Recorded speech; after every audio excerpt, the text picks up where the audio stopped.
टूटे हौसला तो याद रखना, बिना मेहनत के तख्त और ताज नहीं होते।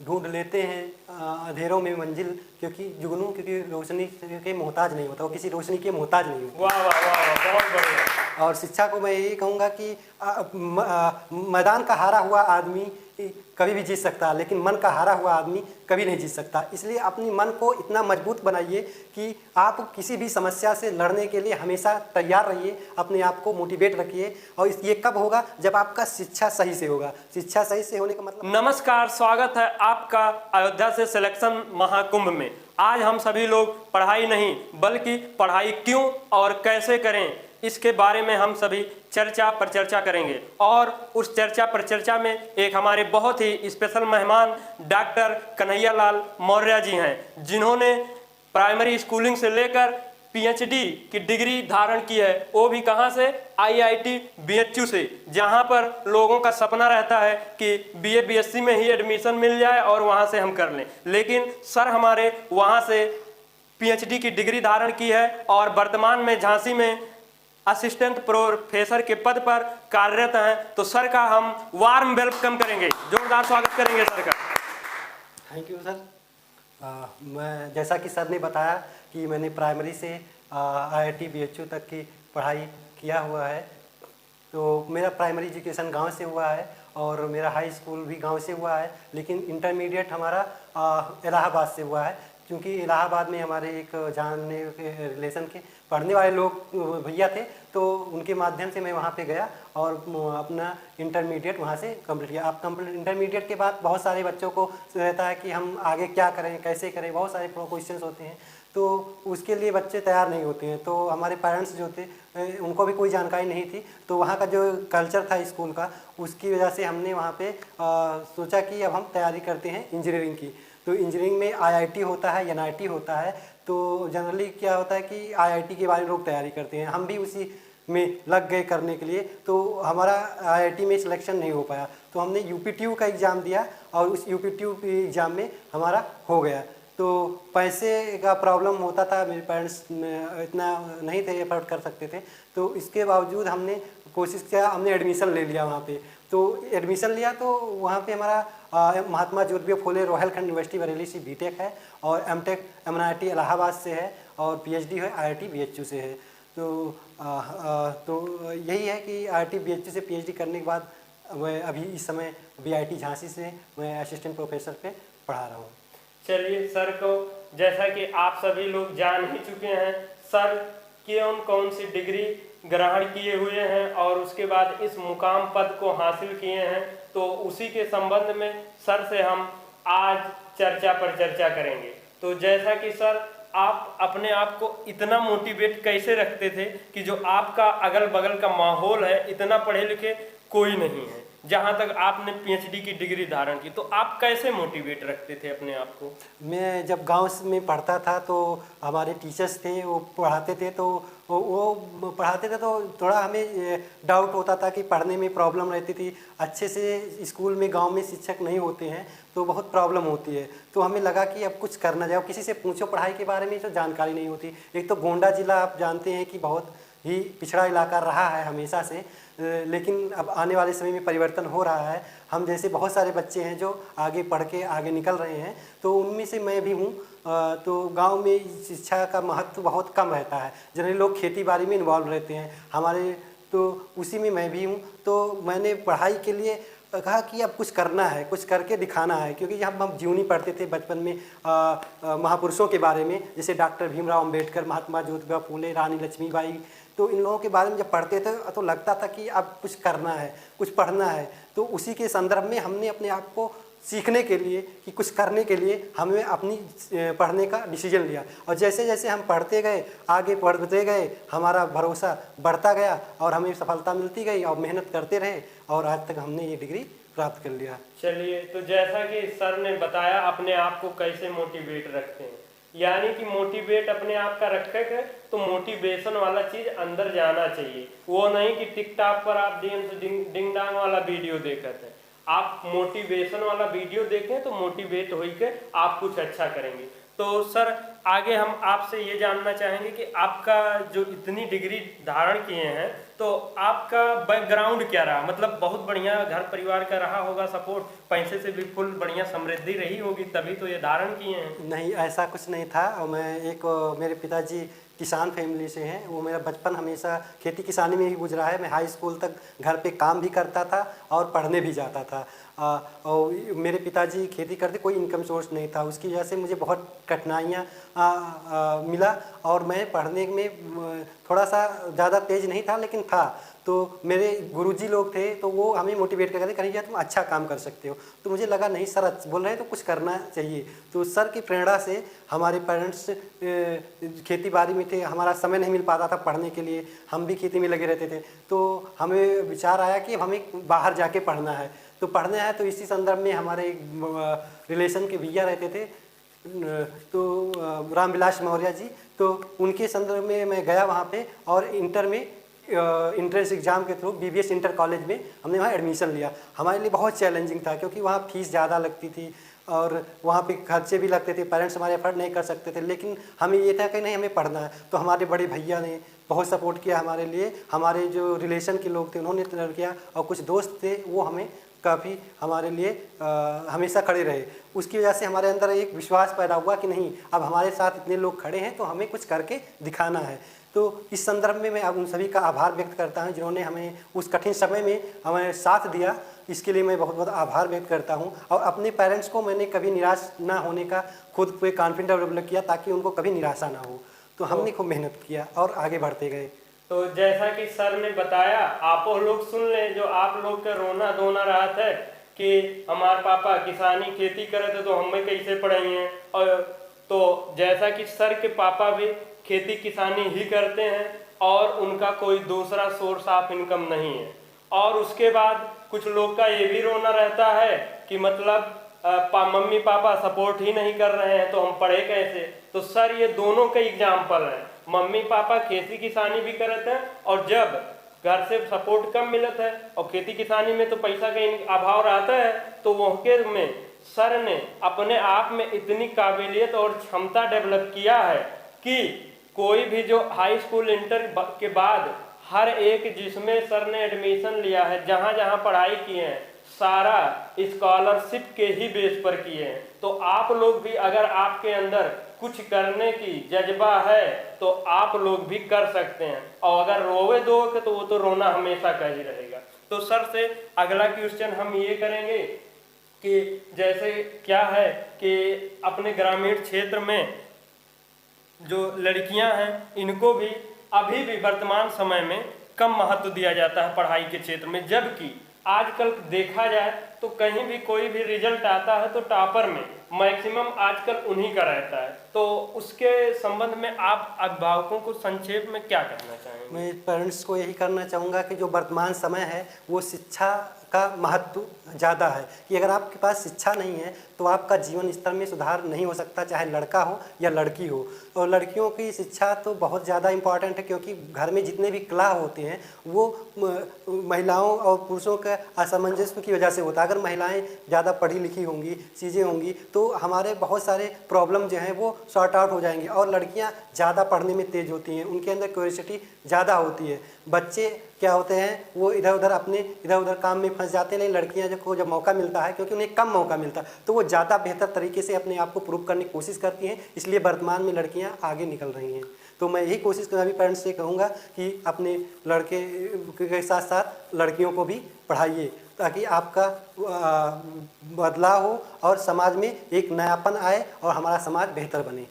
चलिए, जैसा कि सर ने अभिभावकों को भी बताया है कि आप लोग समान शिक्षा करिए, और जैसा कि आजकल देखा भी जा रहा है लड़कों से ज़्यादा खरे उतरेंगी लड़कियां।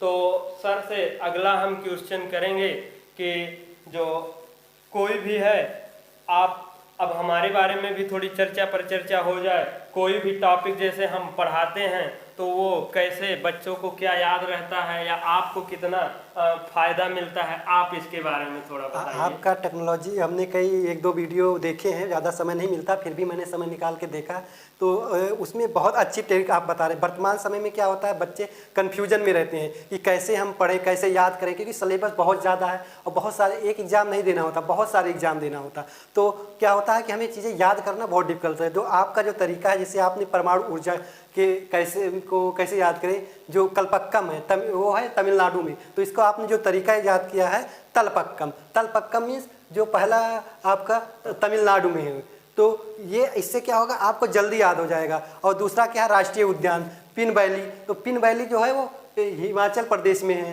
तो हिमाचल प्रदेश, आप इसको कैसे याद करेंगे, इसको क्या किया सर ने, क्या किया, ही को उठा के हिन वैली कर दिया। अब इससे क्या होगा, आपके दिमाग में जैसे हिन वैली पिन वैली आएगा तो आपको रहेगा हिन वैली, सर ने हिन वैली पढ़ाया था, तो वो हिमाचल प्रदेश आपको तुरंत टिक कर देंगे। जैसे चुंबक होता है कि आप जैसे ही नॉर्थ साउथ को एक साथ लाते हैं तो वो तुरंत अट्रैक्ट हो जाता है और अपने आप को खींच लेता है। वैसे जो क्वेश्चन आप पढ़ेंगे तो आंसर तुरंत टिक कर देंगे। तो चुंबक कितनी स्पीड से, यानी सर का 5G टेक्नोलॉजी, 5G की ट्रिक से आप तेज़ी से उसको याद कर पाएंगे। तो ये सर का बेहतर तरीका है। ये मुझे बहुत बेहतर लगा और आपके बच्चों को मैं ये कहना चाहूँगा कि आप पढ़ें, सर से ज़्यादा अच्छे तेज़ी से में पढ़ सीख पाएंगे और आपका सिलेक्शन बहुत 5G स्पीड से होगा।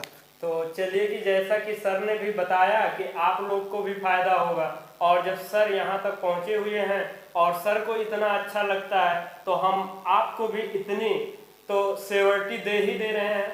आप भरोसा कर लीजिए हम पर या सर पर कि आप ये तरीका अपनाइए कि जैसे हमने अपना सिलेक्शन लिया है और कैसे लिया है, इन्हीं सब तरीकों को अप्लाई करके लिया है। तो आप लोग भी वो तरीका अपनाएं और वो बड़े आसानी से याद हो जाएगा, क्योंकि उसमें भूलने की ना कोई ऑप्शन है ना कोई कंफ्यूजन की। जैसे कि सर ने ही बताया, जो परमाणु ऊर्जा संयंत्र है कल्पक्कम है, तो हम बचपन से ही क्या करते थे, कोई चीज ऐसा उसमें इंक्लूड कर दो या कुछ ऐसे घुमा फिरा दो कि वो हम जब क्वेश्चन पढ़े तो हमारे आंसर आना है, मतलब हम क्वेश्चन पढ़ रहे हैं उससे पहले हमारा आंसर आना चाहिए। तो जैसा कि सर ने ही बताया, और कि जैसे कल्पक्कम, तो अब हम वो देखेंगे, अलग से याद करेंगे तमिलनाडु में। तो इतना सा लंबा क्यों याद करें, हम कल्पक्कम को एक सिर्फ अक्षर मिसप्रिंट करें, कल्पक्कम को क्या बोल रहे, तलपक्कम, और तलपक्कम में ता को इसे गोल गोल कर दें, तो अब वो हमें सीधा ता से क्या मिल जाएगा, तमिलनाडु मिल जाएगा।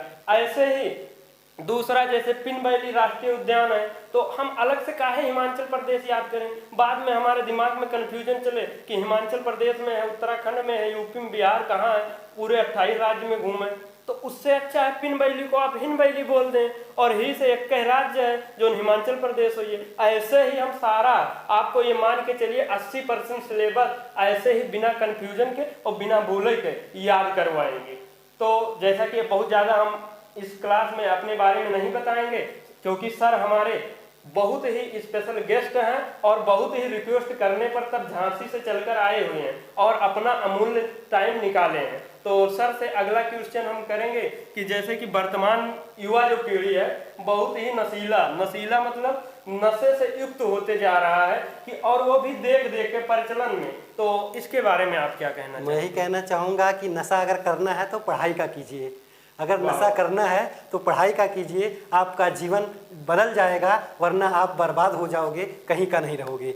तो मैं ये कहूँगा कि आजकल जो कॉलेजों में या हमारे कल्चरों में है कि हम पढ़ाई के नाम पे अपने पेरेंट्स को, अपने समाज को, अपने आने वाली पीढ़ियों को जो धोखा दे रहे हैं वो देना बंद करें, नहीं तो हमारा एक ऐसा समाज आ जाएगा जहाँ पे एक अच्छे व्यक्तियों का मिलना मुश्किल हो जाएगा और हमारा पर्यावरण दूषित हो जाएगा। तो इससे क्या होगा कि जो बच्चे पढ़ना चाहते हैं उनके पेरेंट्स उनको भी पढ़ाना नहीं चाहेंगे, क्योंकि हमारा जो कल्चर है, इन्वायरमेंट है, अगर ऐसे बदल जाएगा तो इसलिए अपने पढ़ने के जो आपको समय मिला है उसको आप पढ़िए, उसको वेस्ट मत कीजिए, सही जगह उठाइए ताकि आने वाले फ्यूचर अच्छा हो आपका। और तो सर से अगला एक क्वेश्चन करेंगे और बहुत ही शार्ट में पूछेंगे, उसके बाद हम भी थोड़ा सर का, जैसा कि आप देख भी रहे हैं बहुत ही साधारण लाइफ रहा है और उसके बाद प्रकृति से जुड़े हुए हैं। सर ने बताया ही कि कैसे मम्मी पापा के साथ में सब, तो साधारण लाइफ होने का सर आपका कोई मेन मोटिव कैसा क्या? साधारण से का अर्थ है ये है कि आप अब जो फिजूल की चीज़ें हैं उससे बचे रहो, ताकि आपके पढ़ाई में कोई डिस्टरबेंस ना हो। अगर आप फालतू की चीज़ों में रहोगे तो आपकी पढ़ाई काफ़ी अफेक्ट होगी, डिफ़िकल्ट होगी, और आपके जो आप करना चाहते हैं वो आप नहीं कर पाएंगे। और आप प्रकृति से जब जुड़े रहेंगे तो क्या होगा, हमारा जो इन्वायरमेंट है वो शुद्ध होगा, हमें शुद्ध हवा, शुद्ध पानी मिलेगा। इससे हमारे हमें पढ़ाई में कभी बीमारी नहीं होगी। हम पढ़ते हैं, शहर में जाते हैं, रहते हैं, तो क्या होता है कि हमें बहुत सारी बीमारियां हो जाती हैं। तो आप अपना जीवनचर्या एकदम सही से रखेंगे तो आपको बीमारी होने की संभावना कम रहेगी और आपकी पढ़ाई कंटिन्यूस जारी रहेगी, जैसा कि हमने किया। और मेरे माता पिता किसान थे, खेत से, तो बचपन से हमने उनसे सीखा था कि सही से रहो, सही से खाओ, सही से करो तो आपका जीवन बेहतर होगा। तो इसीलिए मेरा प्रकृति से ज़्यादा लगाव रहा है। तो जैसा कि सर ने बताया कि अगर आप साधारण और प्रकृति के साथ में लगाव रखेंगे तो आपके पढ़ाई अच्छा होगी। और पढ़ाई से अदर भी आप सब लोग जो दर्शक हैं, वीडियो देख रहे हैं, तो उनके लिए भी हम थोड़ा सा बताना चाहेंगे कि साधारण लाइफ और प्रकृति से जुड़ाव रखने से यह भी फायदा होगा कि आजकल देखा जाए वर्तमान में बहुत सी बीमारियां भी हो रही है। और बीमारियां क्यों हो रही है, हम दूसरे को दे रहे हैं लेकिन वजह हमारे नाप के अंदर है। वो क्यों है, कोई भी चीज है, आप शाम का घूमे निकल जाए तो ठेले पर ऐसा लोग, चार चटोरी लोग मिल गई हैं कि जैसे लग रहा है उनको खाने नहीं खाना है, वही खाना है। इतनी दूषित चीजें आप खा रहे हैं तो बीमार नहीं होंगे क्या? और आप ही लोग भी बोलते हैं, हम लोग भी बोलते हैं कि पहले के जो हमारे दादा परदादा थे वो 90-100 साल 100 प्लस जात रहे, और हम लोग अब 60 जात की ना जात, यही लोग के समस्या बना है। तो उनके लाइफ में और अपने लाइफ में दोनों में अंतर निकालिए ना कि क्यों वो लोग 110 जात रहे और हम लोग का आशा ना है कि 50-60 जाएंगे। तरीका यही है कि आप सभी लोग भी कोई भी चीज जो बाहर की चीजें खाते पीते हैं, चलिए बहुत नहीं मन मान रहा है तो बस थोड़ा सा टेस्ट के लिए, ये नहीं कि हम अगर जिंदा है तो खाए के लिए, ऐसा नहीं है।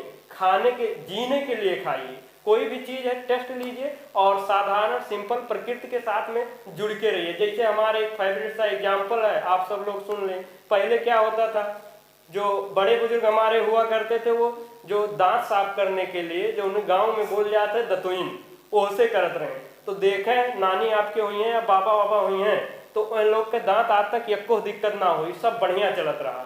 ठीक, एको बार दांत के डॉक्टर पर ना गए हैं। लेकिन हम लोग ज्यादा स्मार्ट हो गए हैं, ज्यादा टेक्नोलॉजी आई गए हैं, करत है टूथपेस्ट फलाना फलाना, कोनो कंपनी का हम यहाँ नाम नहीं लेंगे। उसके बाद छोटा सा बच्चा 2 साल 4 साल का आएगा, ले कोलगेट ले ब्रुश होकर कह दें, और 10-20 साल का आवत बरम होकर ज्यादा से ज्यादा दांत खराब हो जाए। तो वो क्यों? क्योंकि वहां नीम की दातून हुआ करती थी तो बैक्टीरिया बाहर भागत रहा, पेट के रास्ते बाहर निकल जाता रहा। लेकिन जब ये टूथपेस्ट मीठा मीठा खाई है तो बैक्टीरिया भागी ना और आई। इसीलिए वर्तमान के जो जनरेशन है बहुत ही ज्यादा रोग दोग से ग्रसित हो रहा। कौन सा रोग है? ये दांत वाला ही लीजिए, और बहुत से आने वाले समय में डायबिटीज है, ब्लड प्रेशर है, एक पाइल्स की भी समस्या घर पीछे और हर एक लगभग 60-70% जनसंख्या में हो जाता है। तो ये हुई, और कब ना हुई? जब हम सभी लोग अपनी दिनचर्या और खान पीन में का सुधार करेंगे। तो सर से और भी कुछ बातचीत करेंगे या कोई 2 लाइन मोटिवेशनल टाइप में, या फिर आप जैसे शिक्षा को एक छोटे शब्दों में क्या कहना चाहेंगे? आपका कोई फेवरेट मोटिवेशन लाइन जिससे आप मोटिवेट रहते हैं? टूटे हौसला तो याद रखना, बिना मेहनत के तख्त और ताज नहीं होते, ढूंढ लेते हैं अंधेरों में मंजिल, क्योंकि जुगनू क्योंकि रोशनी के मोहताज नहीं होता, वो किसी रोशनी के मोहताज नहीं होता। वाह वाह वाह, बहुत बढ़िया। और शिक्षा को मैं यही कहूँगा कि मैदान का हारा हुआ आदमी कभी भी जीत सकता, लेकिन मन का हारा हुआ आदमी कभी नहीं जीत सकता। इसलिए अपनी मन को इतना मजबूत बनाइए कि आप किसी भी समस्या से लड़ने के लिए हमेशा तैयार रहिए, अपने आप को मोटिवेट रखिए। और ये कब होगा? जब आपका शिक्षा सही से होगा। शिक्षा सही से होने का मतलब है जब आपका विचार, व्यवहार, संस्कार और आपका जो लक्ष्य है वो आपस में जब मिलेंगे ना, तो आपको कोई भी दुनिया की ताकत हरा नहीं सकती, ये मेरा मानना है। तो जैसा कि सर ने बताया, और सर के वर्ड में भी ऐसा कुछ रहा है कि आप सभी लोग पढ़ाई करें, और ऐसा नहीं कि खाली नौकरी के लिए पढ़ाई करें। पढ़ाई करें, अपने अंदर वो क्षमता डेवलप कर लीजिए कि आप नौकरी, सिर्फ नौकरी ही ना ढूंढना रहे। क्योंकि वर्तमान समय में क्या हो गया है, पढ़ाई का मतलब सिर्फ और सिर्फ इक्का ही मतलब है का वो नौकरी, ऐसा कुछ नहीं है। आप अपने अंदर वो क्षमता डेवलप कर लीजिए कि नौकरी वो आपके पास खुद आए। आप कहीं भी रहें, जहाँ जितना नौकरी में कमाएंगे उससे ज़्यादा कहीं अपने आप को डेवलप, तो शिक्षा का ये भी उद्देश्य है। ऐसा नहीं है कि एक ही नौकरी है। तो जैसा कि सर से बातचीत करके बहुत अच्छा लगा, या और कुछ कहना चाहेंगे सर, या वाणी को विराम किया जाए, जैसा कुछ? सर मैं यही कहूँगा कि पढ़ाई बहुत ही इम्पोर्टेंट है हमारे वर्तमान समय को देखते हुए। आप पढ़ाई करिए और अपने जीवन को बदलाव लाइए अपने आसपास। आपके पढ़ने का उद्देश्य ये हो जाइए कि आपके होने से समाज में बदलाव हो, आपके आगे बढ़ने से समाज में पॉजिटिव चीज़ें क्रिएट हो, ताकि और लोगों का मनोबल ऊंचा उठे, ना कि आपके होने से या आपके काम से लोगों का मनोबल टूटे। तो हमें इस चीज़ को हमेशा ध्यान रख के चलना है, तभी हमारा समाज एक स्वच्छ वातावरण में, और हमें किसी भी चीज़ का दुरुपयोग, जैसे आजकल टेक्नोलॉजी है, टेक्नोलॉजी का बहुत मिस यूज हो रहा है। इससे आने वाले 10 सालों में बहुत सारे प्रॉब्लम ऐसे क्रिएट होंगे जिसकी हमने कल्पना भी नहीं की होगी। तो आप चाहे कोई सी भी चीज़ का मिसयूज मत करिए, जो अपने समय है उसको सही जगह यूटिलाइज करिए, और हमेशा बदलाव के लिए, बेहतर बदलाव के लिए आगे बढ़िए। अपने पेरेंट्स का नाम रोशन कीजिए, अपने आसपास का नाम रोशन करने का प्रयास कीजिए, आप जरूर सफल होंगे, यही मेरा मानना है। तो जैसा कि सर ने कहा कि टेक्नोलॉजी के मिसयूज ना करें, और मिसयूज का मतलब हुआ है जो ना आप ऐसे सरकार टिक टाक डिंग डांग वाला डिस्को डांस वाला वीडियो देखे थे, सिर्फ वही ना देखें, कभी कभी इंटरटेन के लिए वो भी देख लें, लेकिन मैक्सिमम चीजें ऐसी रहे जो आप वीडियो या कोई भी देखते हैं उसमें आपको वो मोटिवेशन मिले, कोई अंदर एनर्जी, पॉजिटिव चीजें आए। लेकिन दिक्कत यही सबसे बड़ी है कि आप लोग जितना देखेंगे, हम देखेंगे निगेटिव वाला ही देखेंगे, जिसमें तो उसमें चंद मजा आएगा, लेकिन बाद में वो बहुत दिक्कत करेगा। तो इन्हीं सब शब्दों के साथ में सर के साथ हमारी चर्चा पर चर्चा जो रही, अब बहुत लंबा नहीं खींचेंगे, क्योंकि सर को अभी आज निकलना भी है, और सर हमारे लिए इतना अमूल्य समय दिए, इसके लिए हम बहुत बहुत आभारी रहेंगे। और सर को फिर हम, जब आप सभी लोगों को अगर वीडियो अच्छा लगता है और चर्चा पर चर्चा अच्छा लगा और अच्छा प्यार लगता है, तो सर को आप सभी लोग कमेंट बॉक्स के माध्यम से बतावें कि चर्चा पर चर्चा कितना अच्छा लगा, आप लोग कितना उससे मोटिवेट हुए हैं, या अपने जीवन में कितना फायदा होता है। तो फिर हम सर को बुला लेंगे आप लोग के लिए, फिर हम सर से रिक्वेस्ट कर लेंगे कि सर एक बार आइए और बच्चों को थोड़ा और मोटिवेट करें। लेकिन आप सभी लोग को इस कमेंट बॉक्स, लाइक, एक सबके माध्यम से बताना पड़ेगा, तभी सर को हम बुला पाएंगे। तो इसके लिए सर को हम तहे दिल से बहुत बहुत शुक्रिया और धन्यवाद अदा करेंगे कि सर आए हमारे लिए। तो और हमारे लिए क्या, आप सब लोग के भी लिए आए हुए हैं कि सर ने इतनी बढ़िया अच्छी चीज़ें बताएं, आप सभी लोग मोटिवेट हुए, हम भी होंगे, सर से हम भी मोटिवेट रहे हैं। सर मेरा जीवन का उद्देश्य यही है कि हमारे से होने से बच्चों का लाभ हो, और जब भी ज़रूरत पड़े हम बच्चों के लिए अवेलेबल हो। बस यही शुभकामनाओं के साथ, ताकि हमारे बच्चे जो फ्यूचर जनरेशन वो आगे बढ़े, और जो भी ज़रूरत पड़े हम आपके लिए अवेलेबल रहेंगे। धन्यवाद। चलिए, आशा करते हैं अगर आप सभी लोग यहाँ तक देखे हैं वीडियो तो अच्छा ही लगा होगा। तो इसके लिए हम जैसा कि हर बार की तरह दिल की अनंत गहराइयों से बहुत बहुत धन्यवाद एवं आभार। जय हिंद, जय भारत।